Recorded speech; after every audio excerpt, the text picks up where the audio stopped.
If you're familiar with the founding of the American government, of the drafting of the American Constitution, one of the things that you probably know is that the founders of the United States political system were very concerned about the presence of political organizations or political factions in the public sphere. In fact, they generally assumed that factionalism and factionalization should be avoided at all costs. The American political system is designed with the goal of limiting the access of factions to power. While this was understandable, while fear about majorities or minorities using government for their own personal interest is certainly warranted, believing that we could build a political system without factions, without political organizations, without political parties was extremely naive.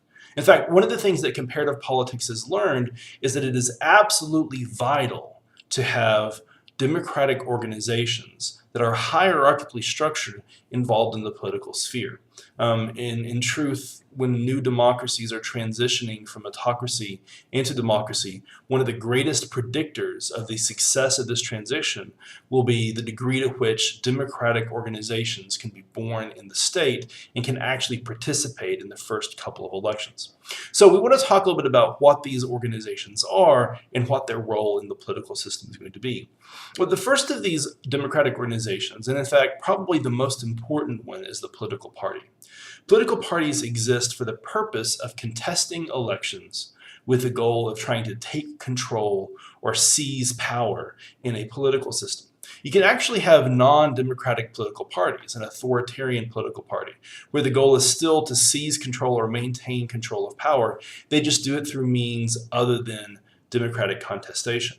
For this reason, we could probably make the argument that everything that you need to know about levels of democracy in a state can be learned simply by looking at how political parties are organized, how they function, and how they go about the process of trying to take control of power.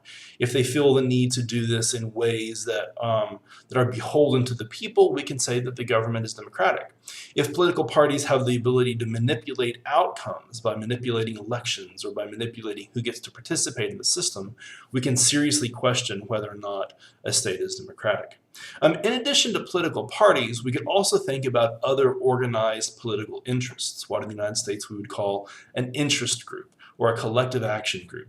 These interest groups or these political action groups, their role in the society isn't so much to control government or to try to take power over the regime, as much as it is to make sure that the will of the people is somehow expressed, that there is a method of communicating from the lowest members of society up to the highest members of society.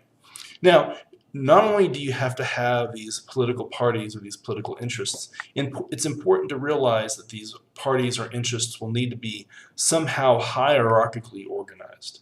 There's a French political scientist named Michels who developed something called the iron law of oligarchy, or the iron rule of oligarchy.